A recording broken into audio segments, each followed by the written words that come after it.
Meu nome é João Paulo, eu sou casado, tenho filhos também. E antes de conhecer o Enneagrama, eu vivia no piloto automático, posso falar dessa forma. Eu vivia como um refém dos meus instintos, né? E depois que eu conheci o Enneagrama, eu comecei a perceber como que eles funcionam na minha vida, e funcionaram e vinham me trazendo até momentos atrás, né?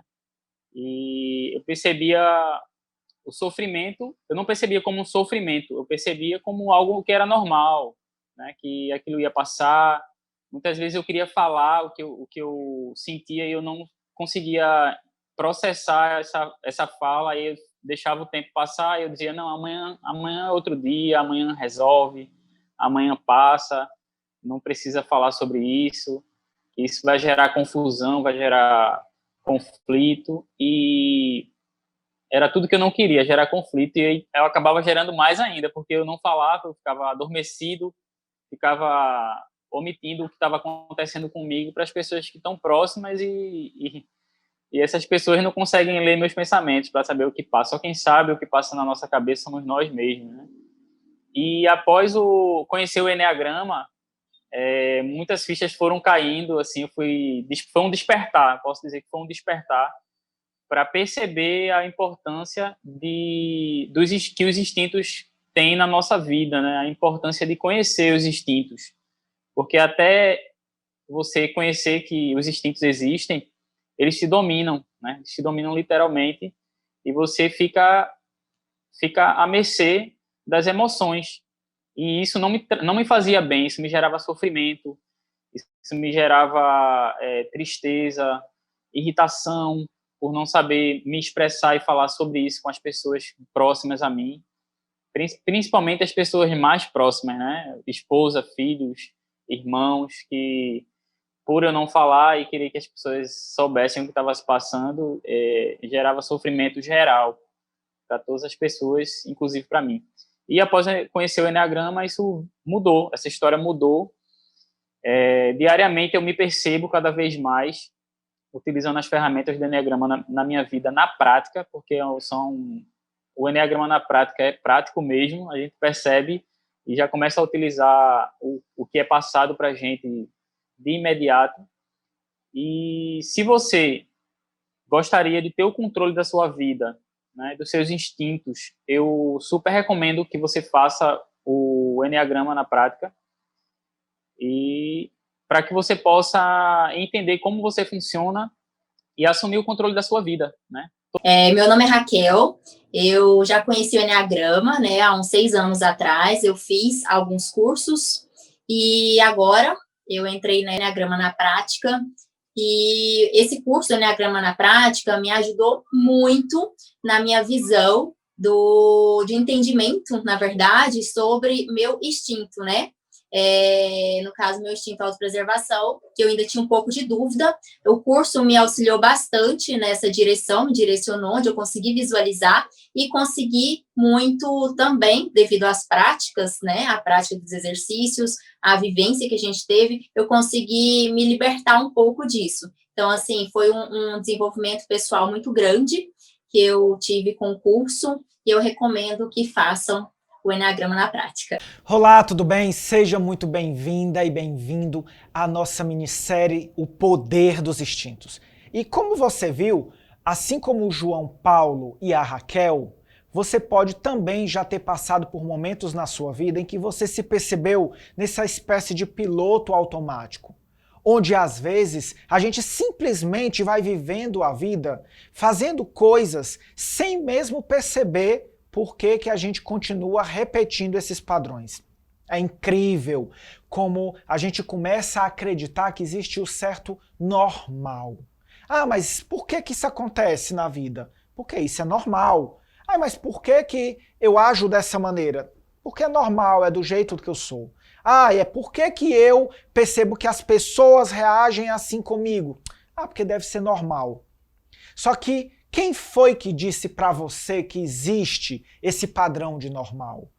Será que você já tomou consciência de que esse suposto normal pode ser simplesmente algo que você criou ou que criaram para você se manter no piloto automático da sua vida? E é exatamente isso que eu quero te ajudar nessa minissérie a entender. A entender a primeira coisa, que é: suspeite do normal. Suspeite daquilo que querem que você acredite que é o normal. Porque o normal muitas vezes nos limita, nos prende. A outra coisa que é muito importante você entender também é quem realmente vai ficar no controle da sua vida. Quem é que você prefere que comande as suas decisões?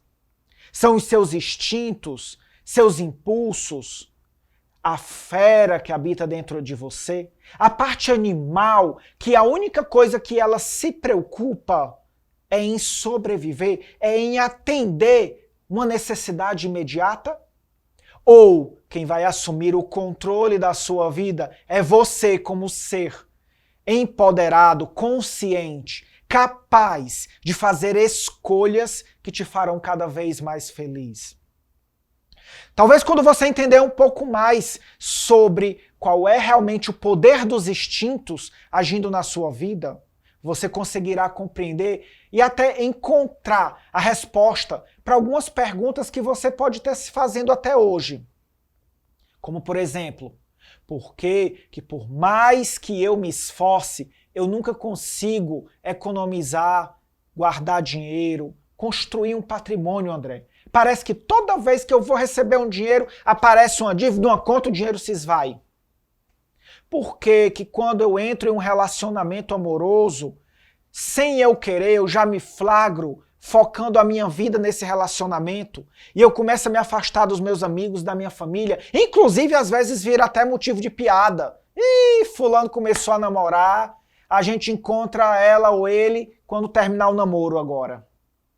Por que às vezes eu percebo que eu tenho tanto medo de falar em público, de estar em lugares que tem muitas pessoas, me sentindo desconfortável e até com verdadeiro pânico de falar? Talvez com medo de que este grupo, de alguma maneira, traga algum julgamento, alguma pressão, algum bullying sobre mim? Porque que muitas vezes eu percebo que parece que eu não sei cuidar de mim mesmo. Que eu sou ótimo em cuidar dos outros, cuidar dos filhos, cuidar do marido, da esposa, cuidar dos amigos, dos liderados, cuidar dos funcionários. Mas quando é para cuidar da minha saúde, fazer meus exames médicos, fazer um check-up, olhar para o meu descanso, sempre eu deixo isso para depois. Até quando você vai continuar sem resposta para essas perguntas e ao mesmo tempo sofrendo a consequência do suposto normal? O normal de continuar inventando para você mesmo uma boa justificativa para tentar lidar com o incômodo desse porquê, que vem e que às vezes eu não tenho a resposta, mas aquilo mexe tanto em mim que me deixa angustiado ao ponto de eu precisar dizer: não posso mais pensar sobre isso. Ou até que venha algo que me distraia novamente e tire minha atenção daquele problema. Algo que me leve de novo ao suposto normal. Até quando você vai querer deixar o controle da sua vida nas mãos desse lado mais animal que existe dentro de você? E eu vou te provar. Eu vou te provar aqui, ao longo dessa nossa websérie, dessa nossa minissérie, como os instintos comandam a sua vida. E eu asseguro uma coisa: depois de tudo que você vê aqui, você jamais será a mesma pessoa. Porque você terá despertado.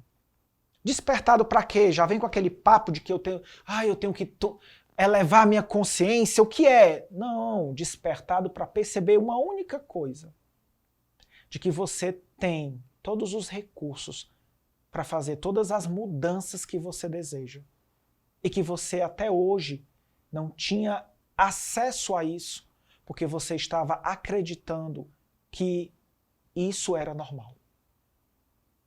Então vamos sair desse normal, vamos tomar consciência disso, vamos perceber como esses instintos impactam na nossa vida.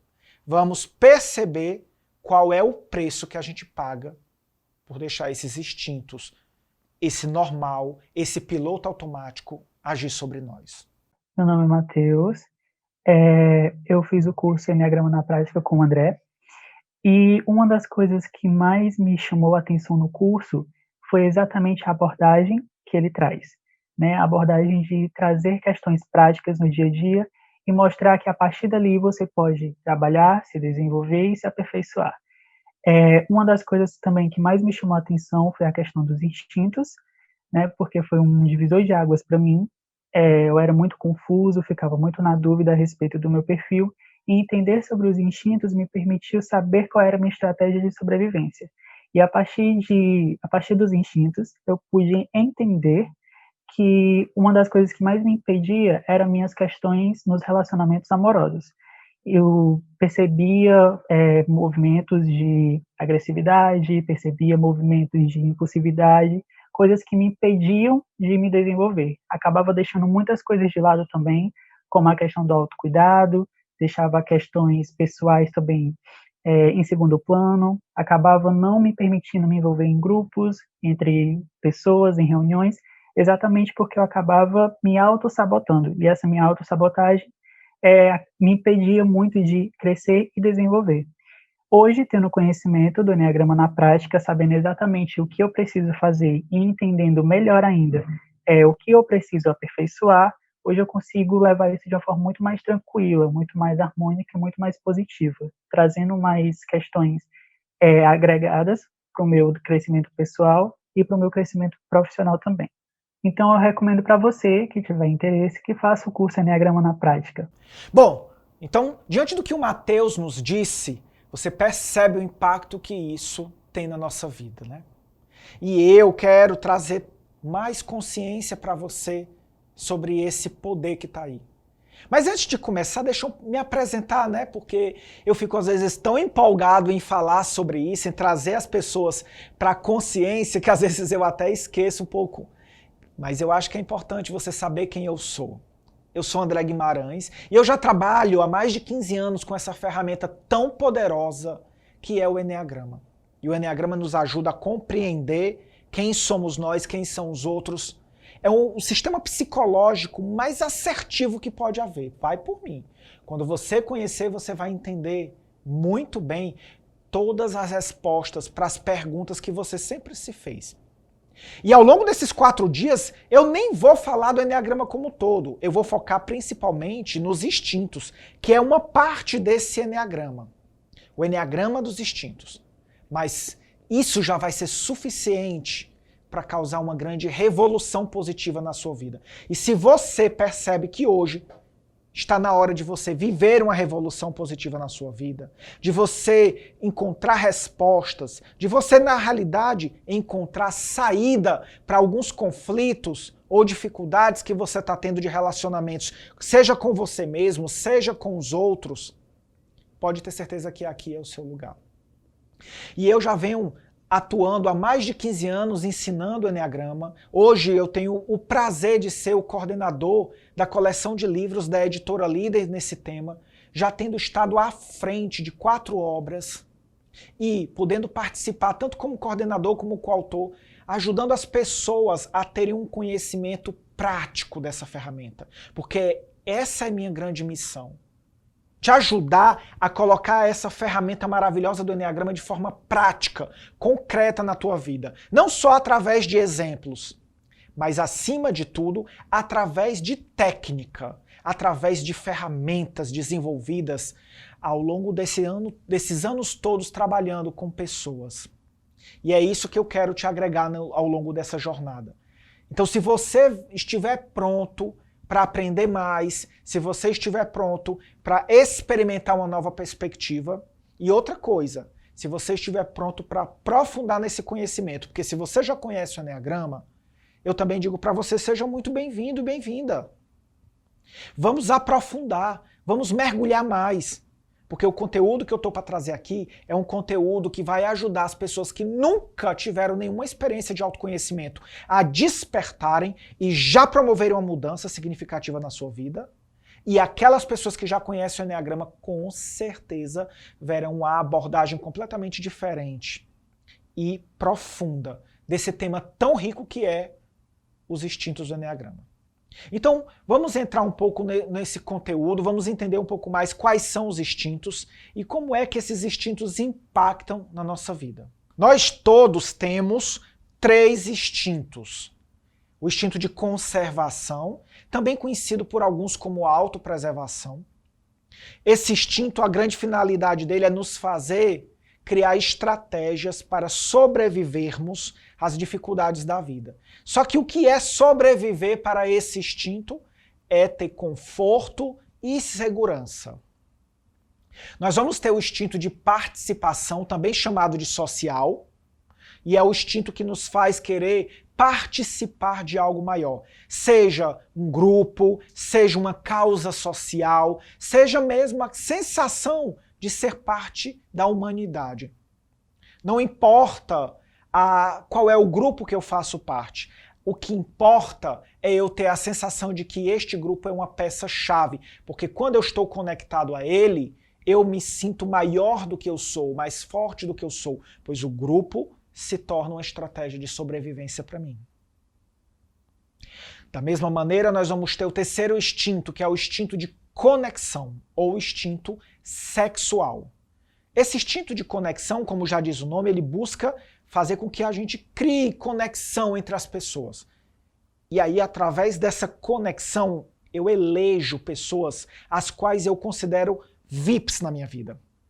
Pessoas que eu vou ter sempre nelas um ponto de apoio, onde eu digo assim, bom, eu tenho essas pessoas na minha vida e por isso eu jamais ficarei só. Eu jamais estarei completamente desprotegido, porque se eu tiver um grande problema, essas pessoas vão me apoiar. A gente vai entender que esses instintos, eles são na realidade uma estratégia de compensação. Uma estratégia de compensação de quê? Das necessidades que não foram atendidas na nossa infância. Quando nós vivíamos na nossa infância, nós passamos por situações e essas situações foram gerando em nós a percepção de que algumas das nossas necessidades não estavam sendo atendidas. Sejam necessidades de proteção, de alimento, de conforto, de aconchego. Sejam necessidades de pertencer à minha família, pertencer aos primos, ao grupo de amigos, pertencer a uma classe social. Seja a necessidade de me sentir especial para alguém, seja para a mamãe, seja para o papai, seja para algum irmão, que se torna o meu eleito. De um jeito ou de outro, se alguma necessidade não é atendida, aquilo já vai gerar uma grande busca na minha vida para corresponder a essa necessidade. Só que uma parte dessa vida, uma parte dessas necessidades, vai gerar em mim maior angústia, vai gerar em mim maior tensão. Uma parte delas vai fazer com que eu diga assim, nossa, eu até suporto ficar sem essa necessidade ser atendida, sem essa necessidade ser atendida, mas eu não suporto ficar sem ter essa aqui ser atendida. E é exatamente aquela perspectiva, aquelas necessidades às quais eu não suporto viver sem elas, é que vão fazer com que eu foque a minha atenção em um determinado instinto. Se eu perceber que eu não consigo viver sem conforto, proteção, segurança, carinho, eu vou necessariamente ter um instinto de conservação dominante na minha vida. E quando eu falo dominante, é porque esse instinto, ele literalmente me domina. Ele literalmente vai ser aquilo que vai fazer com que eu guie minhas decisões. Que antes de eu sequer pensar em ir ou não ir para algum lugar, se esse ir ou não ir afetar alguma coisa relacionada a esse instinto, é como se o instinto dissesse assim, ó, sai da frente, não tem espaço para você usar nada de razão, nada de emoção, Quem vai entrar em ação agora é o instinto. Quem vai entrar em ação agora é sobrevivência. E sobrevivência não tem conversa. Sobrevivência é isso aqui que é o foco. É por isso que os instintos são tão poderosos. Porque os instintos são o mais puro impulso que existe dentro de nós. O impulso de sobreviver. E quando há um impulso de sobrevivência, não tem tempo para você ficar refletindo se vai ou não vai. Não existe tempo para você refletir se sente ou não sente que é para ir. Se nós pararmos para perceber que todos nós temos um cérebro com a perspectiva mais racional, que é o neocórtex, muitas pessoas também falam, e o cérebro, ele também cuida das emoções, que é o cérebro límbico. E a gente também tem um cérebro muito mais relacionado à parte corporal, que é um cérebro mais visceral. Então, muitas vezes a gente já ouviu falar sobre isso. Se você não ouviu, então é a primeira vez, né? Deixa eu te dizer que a gente tem essas três perspectivas. Né? O pessoal diz assim, nós somos seres triquebrados. E é a ideia de que nós temos essas percepções. Só que quando a gente fala de impulso, de instinto, nós estamos falando desse cérebro mais primitivo, desse cérebro visceral, desse cérebro mais animal. E esse cérebro, essa perspectiva mais animal dentro de nós, ela entra em ação quando? Quando a gente está numa situação que ameaça a nossa sobrevivência. Só que quando essa perspectiva entra em ação, quando esse cérebro ele sofre o alarme, né, dispara o alarme de que é viver ou morrer, é como se naquele momento a gente desativasse da nossa mente a perspectiva da razão e da emoção. Inclusive a gente vê o impacto que isso tem na nossa vida. Por quê? Porque a gente diz assim, não, nós somos seres racionais, a gente toma decisões, a gente avalia.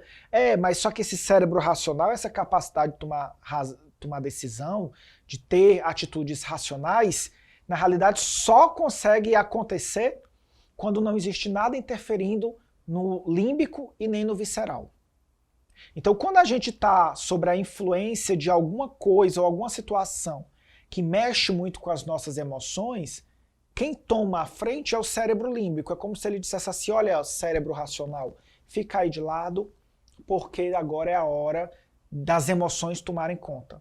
É tanto que a gente diz assim, né, quando a gente está apaixonado, a gente faz várias coisas que depois a gente para avaliar e se arrepende. Por quê? Porque quando a gente está apaixonado, a gente está sobre o poder das emoções. E o cérebro límbico é quem está regendo nossas atitudes, tomando as decisões ali, fazendo com que a gente vá seguindo o nosso impulso emocional, de atender aquela expectativa ali. E aí a gente deixa um pouco de lado aquela mente mais fria, mais racional e acaba sendo dominado por essas emoções. Automaticamente, quando a gente lida com situações de risco, é como se esse outro cérebro que é mais primitivo dissesse, agora a categoria mudou. Agora a categoria é fugir ou sobreviver, matar ou morrer.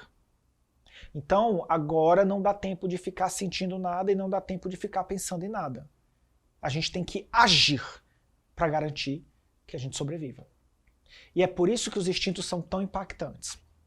Então, recapitulando o que eu falei dos instintos, nós temos os três, o conservação, o participação e o conexão. O excesso de um desses instintos é ruim. Por quê? Porque quando eu tenho um instinto desse que domina a minha vida, significa que eu priorizo tanto aquela área da minha vida que eu vou negligenciar automaticamente outra área. A escassez de um desses instintos na minha vida também é ruim. Porque quando eu tenho um desses instintos reprimidos dentro de mim, automaticamente eu estou ignorando uma parte da minha vida. Seja uma parte de cuidar de mim, uma parte de cuidar da convivência em grupo, ou uma parte de construir relacionamentos de intimidade, relacionamentos conjugal, ter o relacionamento conjugal. Então, automaticamente, se eu deixo um desses instintos reprimir, eu perco uma parte dessa minha vida. Então, grave bem, excesso é ruim, escassez é ruim. O caminho é o equilíbrio. Então todos nós temos esses 3 instintos. Só que a grande questão é, dentro de nós sempre tem um dominante, um reprimido. E o terceiro, André, é o que a gente chama de flutuante. Ele fica ali no meio. Quando a gente não está sob a influência desse instinto dominante, esse flutuante ou esse secundário, ele consegue se manifestar. Quando a gente sente que esse instinto está ameaçado, todos os outros ficam de lado. Então, automaticamente, a gente vai perceber que é isso que acontece na nossa vida. E eu vou descrever para você como é que cada pessoa fica quando ela tem um desses instintos como dominante. Quais são as consequências para a nossa vida? E aí você vai provavelmente descobrir qual é aquele que tem dominado a sua vida e provavelmente vai começar a tomar consciência do preço que você já pagou ou vem pagando por até hoje não saber disso. E quando a gente entra nessa questão de impulso de sobreviver, a gente vai perceber que o que vai estar agindo é o nosso cérebro mais primitivo. E tem mais de um, André? Tem muita gente que fala que nós somos seres tricerebrados. Não é que nós tenhamos naturalmente 3 cérebros, porque a gente tem um cérebro só. Só que a gente tem 3 cérebros no sentido da funcionalidade, da perspectiva que ele dá pra gente. Na perspectiva de ter uma parte mais racional, uma parte mais emocional ou límbica e uma parte mais primitiva, mais visceral, que é a parte que a gente vai trabalhar com esse cérebro visceral. E aí a gente vai perceber que o neocórtex, que é o cérebro da razão, ele cuida do quê? Do aprendizado, da capacidade da gente de entender as coisas. Só que ele só tem capacidade de agir se os outros 2 deixarem. É por isso que diz, você está com a mente fria? Você está com a cabeça tranquila? Tô com a cabeça tranquila, então eu consigo raciocinar bem. Quando a gente passa por uma situação de uma emoção muito forte, o que a gente diz? Calma, eu preciso me acalmar para eu conseguir tomar uma decisão. Por quê? Porque quando as emoções vêm à tona, elas sobrepõem o cérebro racional. Até porque no próprio processo de evolução, a gente sabe que primeiro veio aquele desenvolvimento da parte primitiva, depois o cérebro límbico, por último o cérebro neocórtex, que é a razão.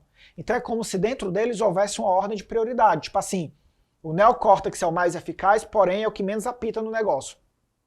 É aquele que só entra em ação se todo mundo deixar.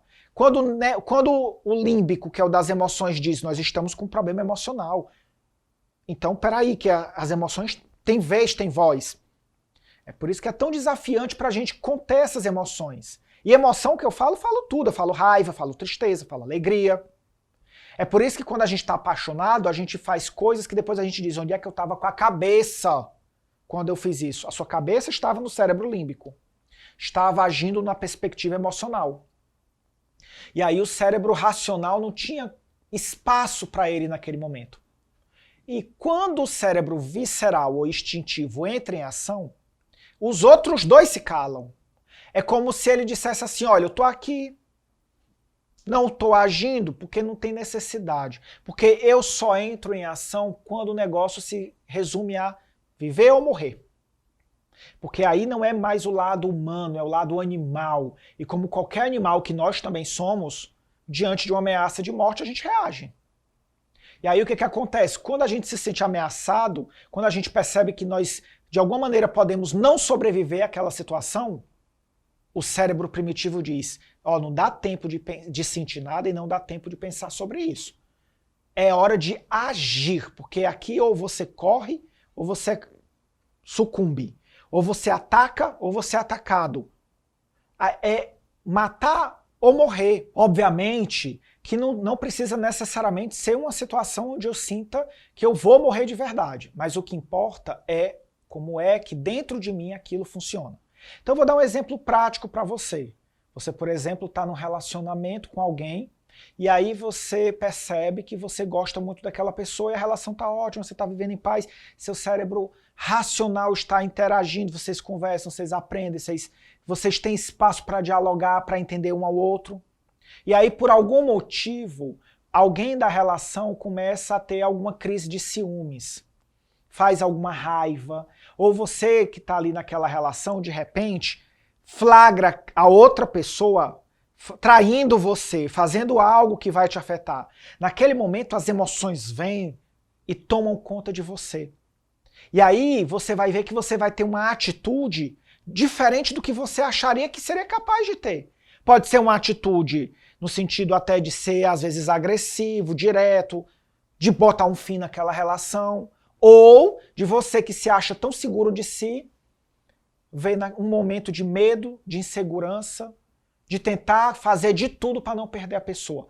Por quê? Porque naquele momento não é a racionalidade que está agindo. Naquele momento é a impulsividade, mas acima de tudo, as emoções que estão te dominando. E é por isso que até o Daniel Goleman falava sobre o sequestro da amígdala, que é quando a parte emocional dentro do nosso cérebro se apodera do controle do todo. Mas vamos supor que em meio a tudo isso, você está lá, viu a pessoa te traindo, e aí você ficou num movimento de querer conquistar a pessoa, não quero terminar, aí você se desespera, fala com a pessoa, tá bom, eu te perdoo mesmo assim, e aquilo começa a virar uma briga muito forte. Em algum momento da briga, alguém perde o controle e, sei lá, ameaça a sua integridade. Sei lá, a pessoa te empurra, a pessoa pega algum objeto cortante, né? Vai para uma agressão física mesmo. E aí você, naquele momento, você passa para um outro estágio, porque você agora está se sentindo ameaçado. Você está vendo que aconteceu uma situação, você tentou raciocinar, as emoções vieram, tiraram o controle, e agora aquilo partiu para um outro estágio, um estágio onde a pessoa ameaça a tua integridade física. E aí tu acaba tendo uma atitude de tentar sobreviver.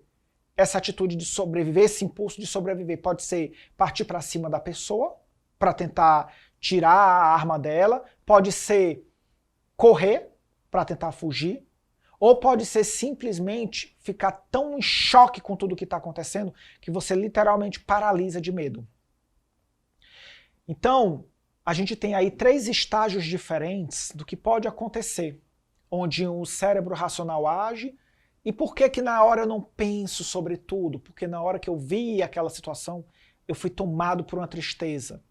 Por que na hora que a pessoa ameaçou a minha integridade ou algo ameaçou, eu não parei para analisar ou conversar ou dialogar?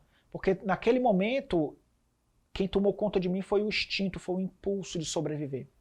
Eu não estava agindo racionalmente. Eu não estava agindo no meu controle. É óbvio que não precisa chegar nesse estágio.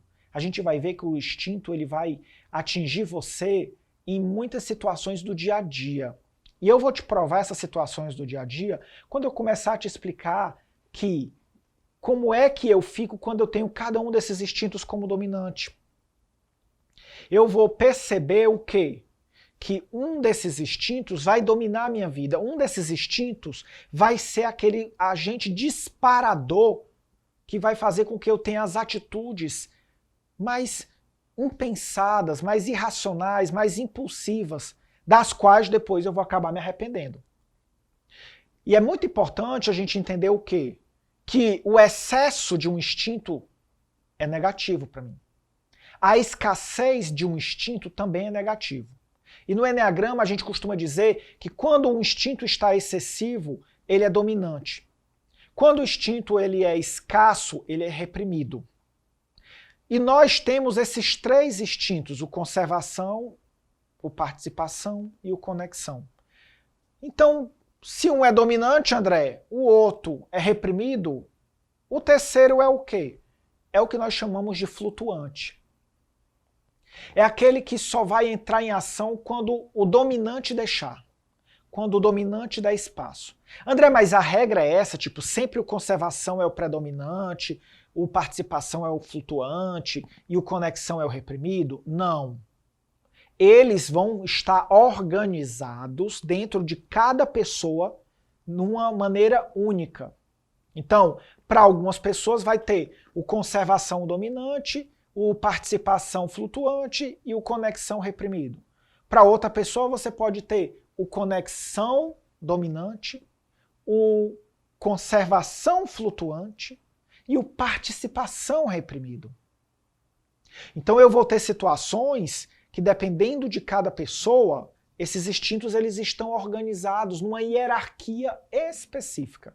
Inclusive, essa terminologia, hierarquia dos instintos, é a que a gente utiliza para dizer como é que eles se organizam dentro de nós.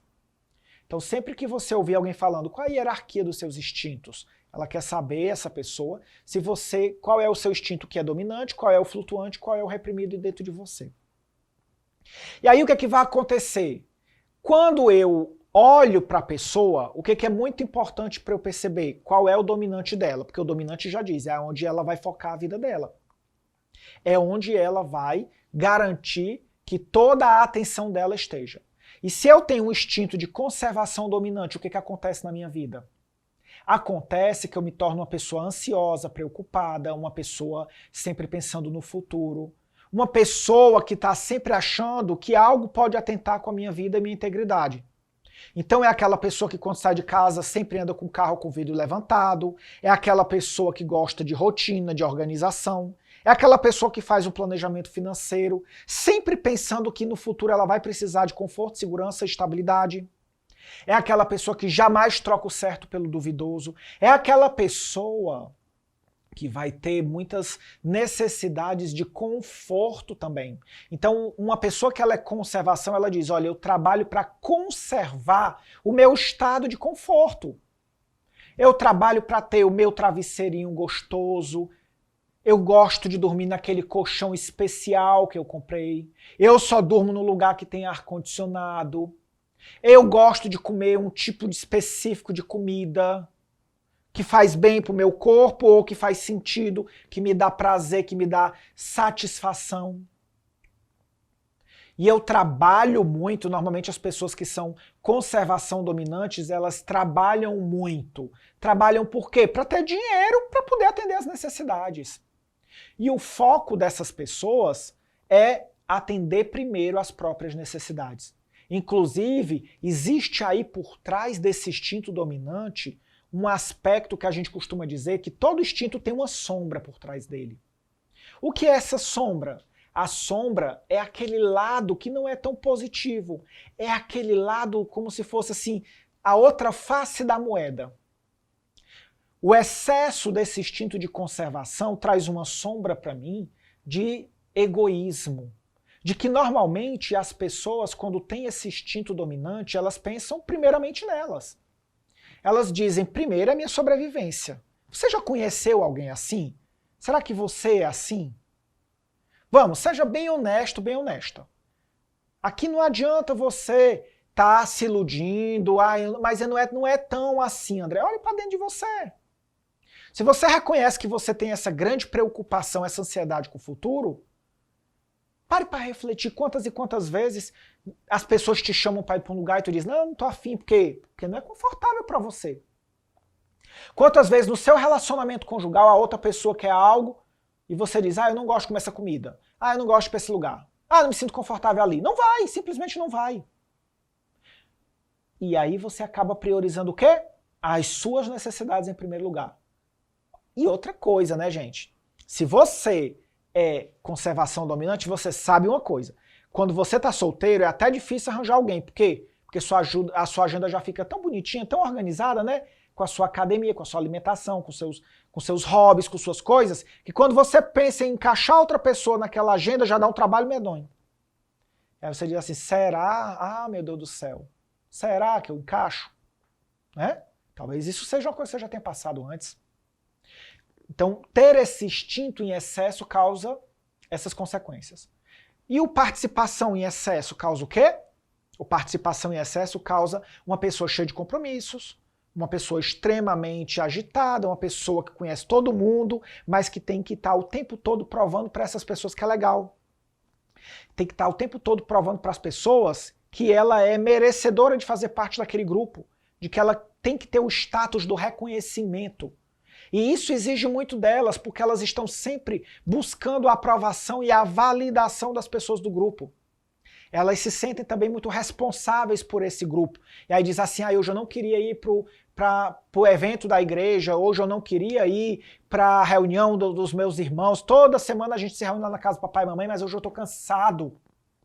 Mas aí o participação pensa assim, não, mas se eu não for, não é a mesma coisa. Eles vão ficar me ligando, porque eu que animo os lugares, eu converso com todo mundo. Inclusive, sou eu que reúno eles.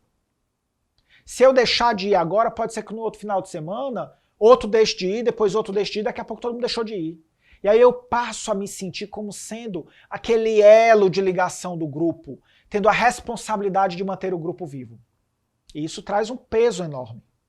Inclusive, você sabe que se você tem esse instinto forte, uma grande dificuldade que acontece é a questão do relacionamento conjugal. Por quê? Porque a outra pessoa sente que você está dando atenção a todo mundo, que você sempre tem um compromisso com alguém e que você tem dificuldade, inclusive, de fazer coisas simples. Vamos lá.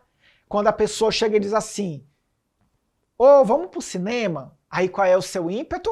Claro, vamos, eu vou chamar mais 3 casais para ir com a gente. Aí a pessoa diz assim, mas pelo amor de Deus, é só nós.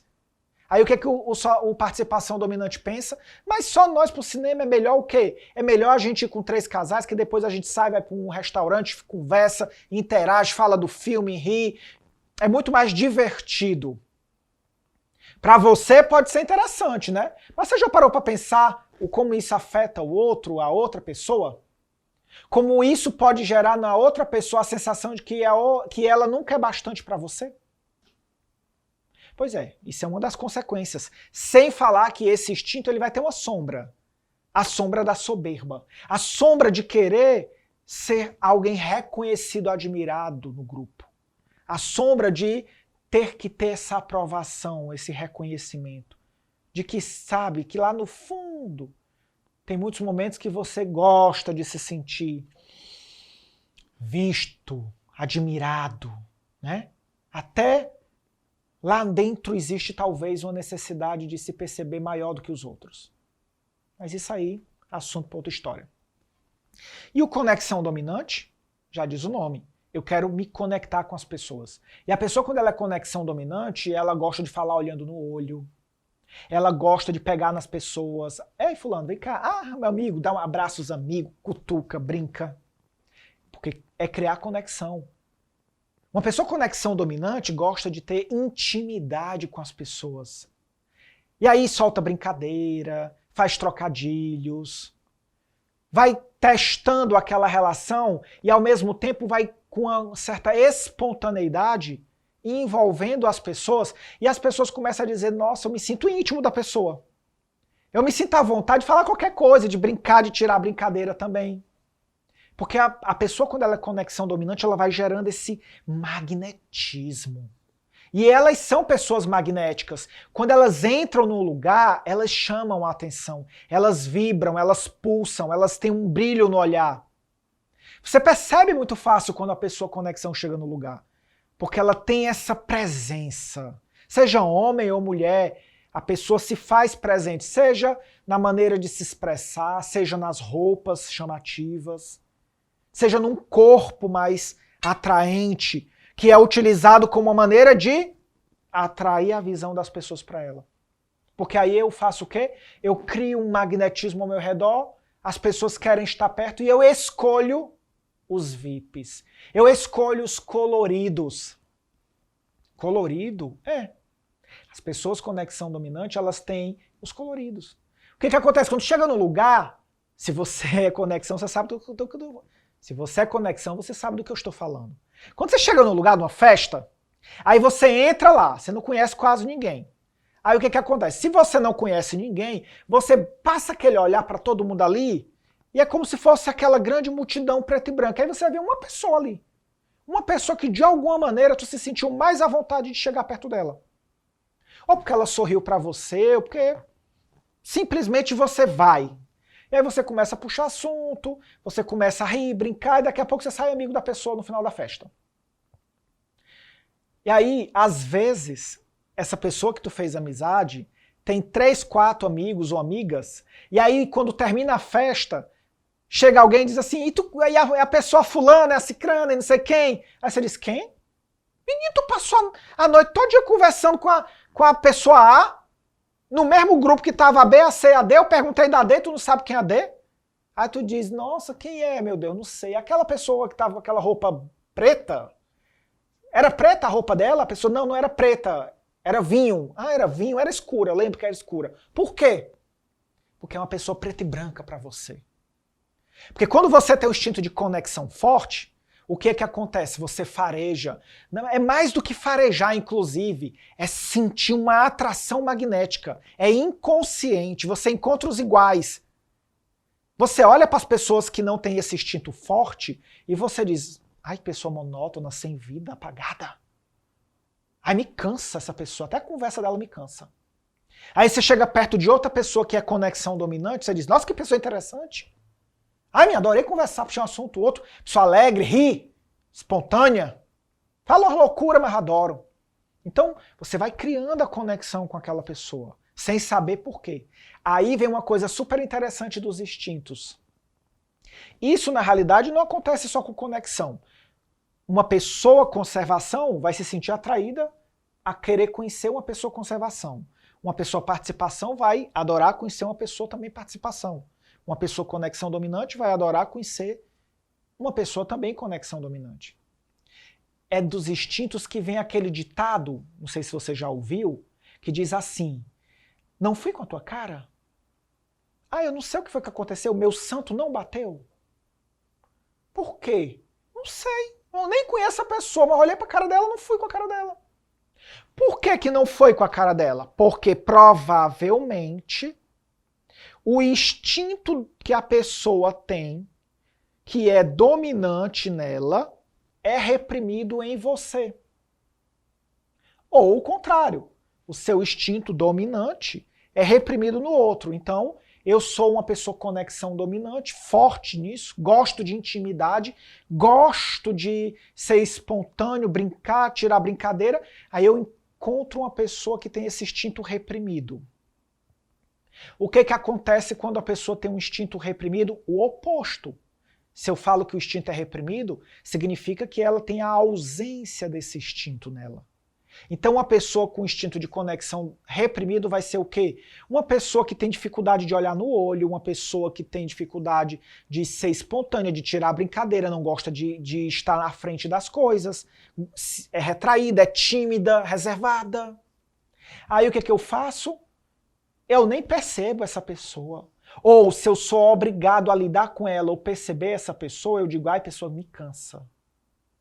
Por quê? Porque ela é o oposto de mim. Ela é exatamente, ou ela valoriza tudo que eu não valorizo, ou ela desvaloriza tudo que eu valorizo muito. De um jeito ou de outro, isso cria um espelhamento reverso ali. E eu automaticamente antipatizo de forma gratuita com a pessoa. Sem saber por quê. Pois é. É por isso que você pode antipatizar com uma pessoa sem nem conhecê-la, e você pode simpatizar com a pessoa sem nem conhecê-la. Então isso é consequência dos nossos instintos. Tá vendo como tem muitas coisas que são super interessantes? Agora imagina, talvez você já tenha percebido muitas coisas que afetam a tua vida, só em perceber o instinto dominante. Então, é muito impactante quando a gente descobre tudo isso. É lógico que eu quero te passar tudo isso e você vai aprender. Só não dá para eu fazer isso nesse episódio, porque a gente já está aqui há bastante tempo e eu tenho que ajudar você a digerir isso. E eu preciso que você fique um pouco com isso que você aprendeu agora. Que você saia desse episódio olhando como é que o instinto dominante está agindo na sua vida. André, mas eu ainda não tenho certeza de qual deles é o dominante. Então, basta você pensar assim, qual é o primeiro impulso que eu tenho quando acontece algo novo e inesperado na minha vida? Eu penso assim, nossa, eu tenho que... Calma, eu preciso primeiro ver como isso me afeta. Quais são as consequências que isso tem sobre mim? Como é que isso afeta minha rotina, meu futuro, meu dinheiro? Como é que isso afeta? Autopreservação, conservação dominante. Se eu digo assim, nossa, como é que isso vai afetar minha relação no grupo? Como é que o grupo vai me perceber? Será que o grupo vai me aceitar, me rejeitar por causa disso? Participação dominante. Se eu percebo, nossa, o meu amor da minha vida, a minha mãe, o meu irmão querido, meu melhor amigo. Como é que essas pessoas especiais, essas pessoas VIPs da minha vida, vão me ver? Porque essa também é a grande diferença do participação para o conexão. O participação, ele sempre pensa no impacto que o grupo vai ter sobre ele e no impacto que as decisões dele vai ter na percepção do grupo. Meio que pensando a família, o povo da igreja, o povo do trabalho. O conexão não, o conexão pensa assim, como é que o meu melhor amigo vai agir, como é que o meu marido ou a minha esposa vai agir, como é que a minha mãe vai agir. Tipo, eu não estou nem preocupado com meu pai. Tô nem aí se meu pai vai gostar ou não vai gostar. Tô preocupado com minha mãe, porque minha mãe é a pessoa que eu tô conectado. Ah, eu tenho 10 irmãos, mas eu só fico pensando no meu primogênito, porque o primogênito é aquele que eu sou mais conectado com ele. O que é que ele vai achar de mim? Os outros não estão nem aí. Aí eu sou conexão dominante. E também pensar assim, ó, qual é a coisa que eu não consigo viver sem? Eu não consigo viver sem cuidar de mim, tipo, sem me mimar, porque o conservação dominante, ele se mima, ele compra coisinhas pra mim, cuido da minha rotina, tenho minha rotina, minhas coisas que eu gosto de fazer, de comer, e é muito sofrido pra mim abrir mão disso. Eu não consigo ficar sem estar no meio do povo, sem estar interagindo, sem estar em eventos sociais, sem estar participando de alguma coisa. Participação dominante. Nossa, é muito difícil pra mim estar sem um relacionamento amoroso. É muito difícil para mim estar sem ter o meu amigo, sem passar muito tempo longe daquele meu amigo que é meu amigo de alma. É muito difícil para mim imaginar longe de mamãe ou de papai ou do meu irmão, que eu sempre vejo, que eu sou super ligado a ele ou a ela. Conexão dominante. Ou seja, eu preciso da conexão para sobreviver. O participação, eu preciso participar de algo para me sentir sobrevivendo, protegido. O autopreservação ou conservação, eu preciso conservar as coisas que são boas para mim sentir bem. É assim que você vai identificar qual deles domina a sua vida. E aí você vai meditar sobre isso. Nesse episódio de hoje você sai daqui já focando como é que esse instinto está agindo na minha vida. A ideia é ser algo prático. Não adianta você aprender o que eu estou dizendo aqui e não fazer nada com isso. Então você precisa sair de hoje até o próximo episódio da nossa série e você dar uma olhada na sua vida, no seu dia a dia. Nossa, eu sou tão conservação que eu me irrito quando as pessoas mexem na minha agenda, no meu planejamento pessoal. Eu sou tão conservação que eu me irrito quando as pessoas pedem que eu deixe de comer algo que eu gosto para comer outra coisa. Não sei. Quando eu sinto que algo vai ameaçar a minha reserva financeira. Nossa, eu sou tão conexão dominante que eu tenho ciúme da minha mãe com meus irmãos. Eu sou tão conexão dominante que eu tenho ciúme do meu namorado, da minha namorada com qualquer pessoa. Porque eu quero a pessoa só para mim. Comece a tomar consciência de como é que esse instinto age na sua vida. Passe esse tempo todinho de hoje até assistir o segundo episódio, percebendo, tomando consciência. E vai anotando, anota isso no caderno, porque isso vai te empoderar. Porque o grande segredo é, a gente, quanto mais conhece de nós mesmos, mais poder a gente tem de escolha. E menos medo a gente tem na vida. Sabia? Você sabia que o medo, segundo Osho, nada mais é do que a ignorância sobre o próprio ser? Então, quando nós não nos conhecemos, somos ignorantes sobre os nossos porquês, aos poucos a gente vai se tornando pessoas medrosas para lidar com situações da vida. E o contrário é verdade.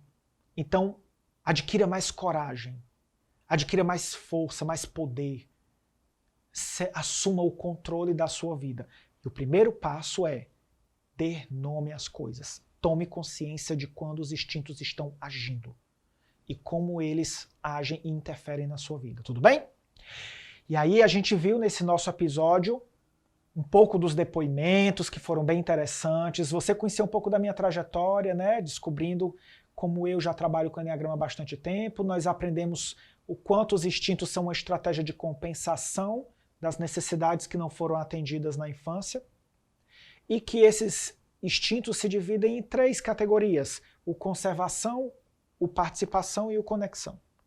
Todos nós temos os 3 instintos, só que eles estão organizados dentro de nós, sendo um deles dominante, um flutuante e um reprimido.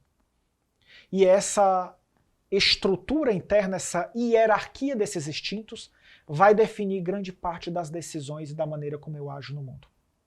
E eu quero também que você possa deixar comentários e até dúvidas, né, aqui abaixo, na parte que está escrito comentários, porque eu vou ter muito prazer em ler e esclarecer as suas dúvidas. Você pode pensar que não, mas eu estou vendo.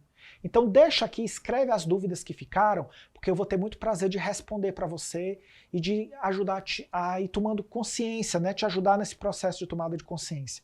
E de que cada vez mais você se torne autor da sua própria história. Você se torne responsável por fazer as suas escolhas e não o instinto. O meu papel não é te dar o peixe, é te ensinar a pescar.